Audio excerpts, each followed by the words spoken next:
Ahoy! Welcome to the second week of Reddit reviews, worst bosses in workplaces and situations. So thanks for dropping in. Hopefully you enjoyed last week's. If you didn't watch it already, check it out in the card, which you can see there, of last week's video.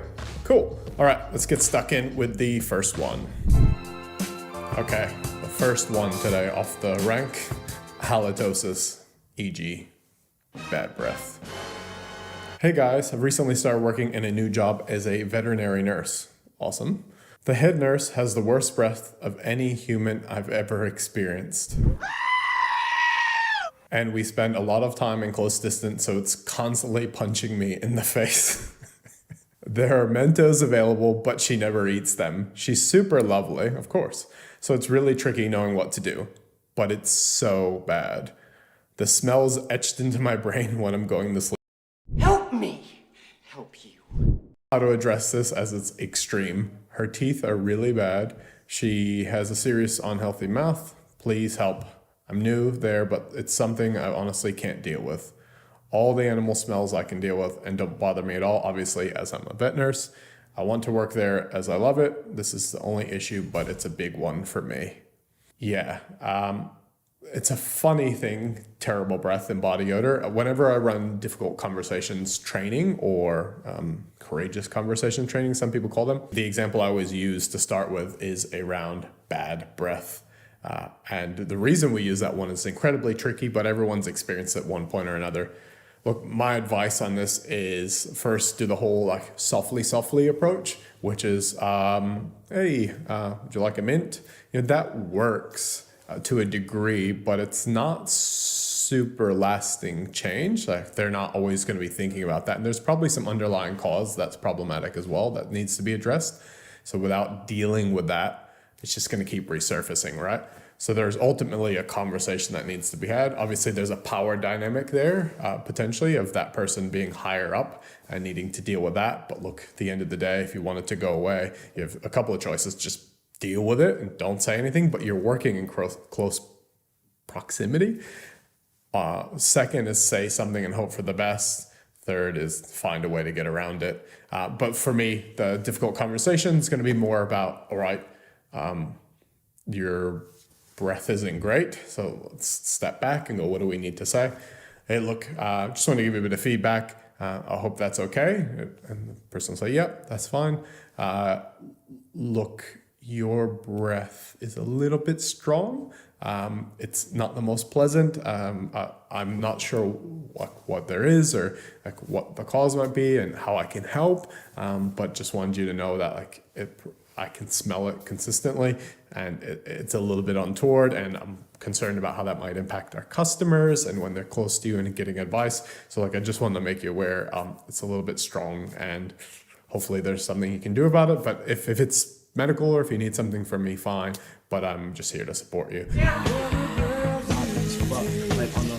Obviously, there's elements of that need to fit the person. The reason I've taken more of the kind of I'm unsure, but I just want to give it to you is because this person is new to the job, probably new to the profession, and isn't going to be able to have a really direct feedback-driven conversation like a lot of people would be able to. So that's why we've more gone down that, okay, just kind of chill out. But oh my God, etched into my brain as we sleep at night.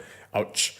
Okay, that's a strong one, but an important one, right? Having the difficult conversations is a really important skill. Second, this comes out of the workplace politics Reddit, and I've spent a fair bit of time in here recently just digging on what's going on. Loathe one of my bitchy, vengeful, awful coworkers. Oh shit, here we go again. I have a coworker that I hate. She's a fucking snake.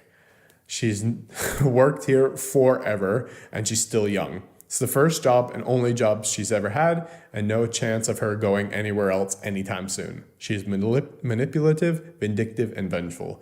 Is an insane perfectionist and expects anyone else to be, and everyone else to be. She's mean and spiteful to anyone who makes what she perceives to be a mistake, no matter how small. If she feels anyone has made her look like she has made a mistake, she unleashes hell in passive-aggressive ways and angry ways. And she will throw anyone and everyone under the bus to save herself. Now, they've given us some more details, so we're going to dig into a bit of these examples. She's also just a shitty human being. She doesn't seem to have many friends. Well, she cycles through them. She had a group of friends here, and that were so close, they all went and got matching tattoos. Is that a workplace thing? Matching tattoos? Anywho, in less than a year, she hates them and talks shit about them to anyone who will listen. People you think are her friends and she may like, she'll turn on then on a dime. And of course, you may assume that's what she's going to do to you too. I think that's a reasonable assumption. Well, once I realized what kind of person she is, I had no taste for her. I've never been rude, spiteful, or unprofessional. But I don't like her, and I'm not interested in being chummy in any respects, but I would love to have a nice working relationship. No. But I can't deal with her anymore. I like a nice working relationship, but I can't deal with her. You could be doing the most innocent thing, asking a simple question, but she will take it as a declaration of war. Case in point, yesterday I got an email for something that I don't do.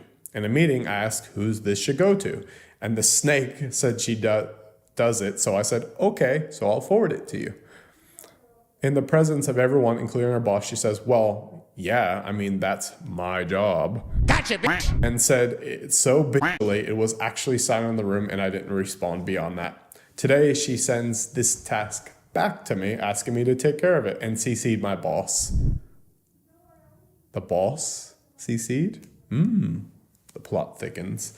I respond that I don't do this, and I thought the task lied with her, and this made her hate me. I will now be subject to weeks of bitchy attitudes, passive-aggressive behavior, and of course my own feelings of hatred towards her. Oh my God. Okay. I can't deal with her anymore. We're nearly done. I fucking hate her and hate that normal courtesy and an innocent email doesn't seem to translate to her. I've tried everything from killing her with kindness to ignoring her to actually trying to like her. I invited her to drinks months ago, and as I suspected, I really just fucking hate her. But even just being normal and trying to be professional and do my job, I feel like she still brings out this anger and hatred from me. That's really important to focus in on. I think some of this stems from the fact that despite treating me and whoever she feels deserves it like shit, she's a shining beacon of perfection to anyone above her. Okay, now that's important. We've all seen that before, but we'll park that for now. If they do see how she treats people, I don't think anyone cares, corrects, or reprimands her. See, I thought this would come up at some point. And that makes me angry too. And again, she's not going anywhere. She's a lifer. And I fucking hate her so much. What do I do? Yeah. Okay, there's a lot in here. I mean, obviously this person's pretty heated about the situation and where that's put them. They've tried a few things like being nice and offering an olive branch and trying to be supportive and being curious. A lot of the things we would expect someone to try. The problem is there's a few dimensions that we look at when we want to institute behavioral change. The first is around skill, right? If we've got someone who has a skill deficit, that's usually the easiest to patch. We can repeat until we get behavioral change and we get to where we need to go. That's not too hard, and that's a lot of what we try to do in the workplace. The next is process. Can we engineer out some of the behaviors through really good, robust process? And that process doesn't have to be like how we create work or how we do a thing. It can be a process around how we communicate, or a process around how people engage with each other. And that can be really good for quelling a lot of this, I would say, kind of empire building. Might be part of her agenda here, but it sounds like more she just wants to do what she wants to do, and she's managing perception up enough that it's not a problem for her. And if it's not being managed up, she's at least indifferent to them and they're not pushing back on her. So that just becomes the way she runs her job. You ever met anyone like that? Probably. Now, we've talked about process. That hasn't really been done here. Skill, I don't actually think this is a skill problem. I think the skill opportunity might be in helping her understand her own deficits, as this is talking about the person with the poor behaviors, helping her understand her own deficits and why she might be struggling. But the reality is she probably just doesn't care. And that takes us to the third one, which is will. Skill, process, and will are generally the three areas we try to affect behavioral change in. Will, without it, is not going to happen, right? You cannot affect someone's will without them wanting it to be affected. The free will notion holds up. If I don't want to be a nice person, I don't give a shit that people don't like me, I'm not going to change that behavior. If she doesn't want to change and there's no impetus for change, then why the fuck would she change? So then we are left with the hard push, I call it, which is, do we get leaders to exert more downward force to get her to change her behavior? Do we get her peers to push back up and make it really uncomfortable so there's a breaking point? Or do we just get these two people to kind of be at war with each other or be really miserable in their jobs? And look, those are all options and strategies. I'm not saying go out and incite riots in your own organization, but it is really important to recognize that sometimes we have to break things before we can put them together in the right way. And so to do that, the possible strategies I identified first is to get pressure exerted downward by you as this person who's having the problem exerting pressure upward. So keep socializing all the issues that are happening. Get people behind and with you to demonstrate that this is an issue and really make it clear that we're not happy about the way this is going here. She's not a good teammate. She doesn't play by the rules. She's making all of our jobs difficult. If attrition starts to kick in, that might incite some changes for people up top. Nothing worse than people having to go out and keep recruiting because someone keeps making other people leave for no reason when they were good people. So there's a lot to that, right? That's the exerting pressure upward. Another one is exerting pressure laterally. So she wants to be terrible to me. I'm going to make it really difficult for her by either ignoring her or, rallying people around her. I think that becomes a tricky game to play, and it's not one I encourage. I have seen it work, but you've got to dig into the trenches, and you might not move an inch for a year's time. You might just be back and forth, back and forth, back and forth. And eventually someone's going to cave, or everyone else around them caves and gets sick of it. And then the other one, of course, is getting everyone else to push back on her. So this is where group norms and team behaviors become really important, is if we can all rally around the way we do things around here and push back on her, she's not going to really like it when everyone's pushing back and she can't play the game she wants to play, because at every turn, every time she tries to do something, people are cutting her off at the pass. She's trying to propagate messages to management. We've all got that under control. Our work speaks for itself. She's trying to turn people against each other. Well, guess what? We all just have a habit of talking to each other. So if she goes, Sally said this, and I'm Joe, and I'll go, okay, I'll just go talk to Sally. And boom, that game is over, right? We blew that up straight away. You lose! Good day, sir! So we can institute some norms that absolutely fracture that whole thing and then eventually break her power apart, if that's what we want to do. Yeah, I feel for this person. It's a pretty terrible environment to work in, and the fact that it's going on, leadership would have some insights into, but let's employ one of those strategies and see if we can break it. If you're a leader watching this, then you really need to grab the reins around what's going on with your team, because what eventually happens is the high performers leave. They just go, this is bullshit. I can't be around this type of behavior. Like, my boss is okay, my teammate's great, but this lady's an absolute bitch, and I'm not dealing with it. Has anyone ever worked with a rat before? How did you handle the situation? This guy thinks he's God's gift to the world, middle-aged, and can barely piece together a sentence.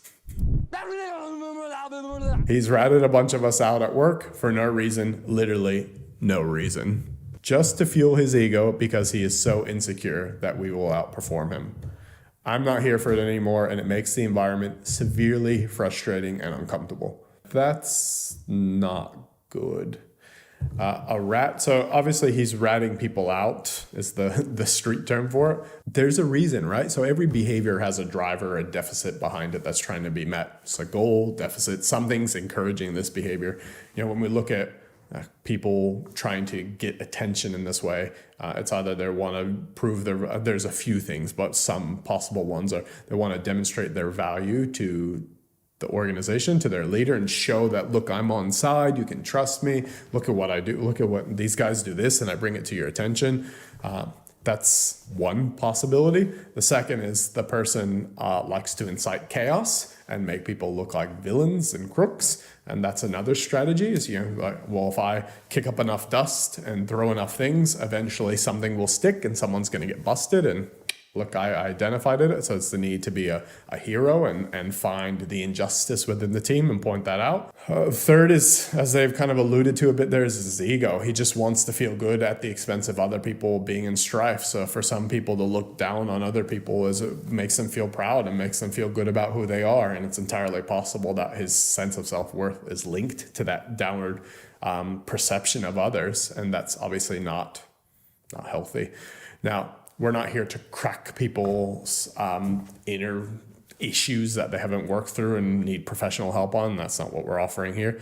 But we don't have to play into the game either. So going back to some of the things we talked about in the second example around just creating that movement in team norms against him, an additional step here might be, because the boss is being fed things and possibly not aware of this non-real issues that are happening, that are being fed across, there could be an opportunity to just bring them into the fold and go, look, we've heard a few of these things. None of it's true. We don't understand why this is happening, but we thought it'd be good to come directly to you and see what you think and make sure that it's all okay and managed, and let us know what you need. We just want to make sure it's all fine. That might eliminate all of it, because you've just taken, this person's built a layer in between, right? There's you and the team, there's them, and then there's the leader. And so they're grabbing stuff and pulling it back up. We want to stop that. We just compress that whole thing so we all have direct access to the leader, and there's no reason to do that. So if there's a challenge, again, like we said before in the other example, we create these conversations happening directly rather than people working around each other, which is not really what we want. We don't want people working around each other. Work directly, have the conversations with each other. So those are two strategies you might consider. The third one is just tell him to knock it off and see what he does. I mean, nothing like going right into lines and going, look, we don't like what you're doing here, pushing back a bit. Look, we want you to be on the team and we're happy to work with you and support you, but you can't be inciting, riots and feeding false information to the boss. It's just not going to go well. So let's not play that game. Let's reset, wipe the slate clean, clear the ledger, and get stuck in. So that was it for today's 3 Reddit reviews with a bit of advice bolted on there. As I always say, it's not professional advice. It's just a bit of a consultant CEO's perspective in having reviewed other organizations and working with other organizations.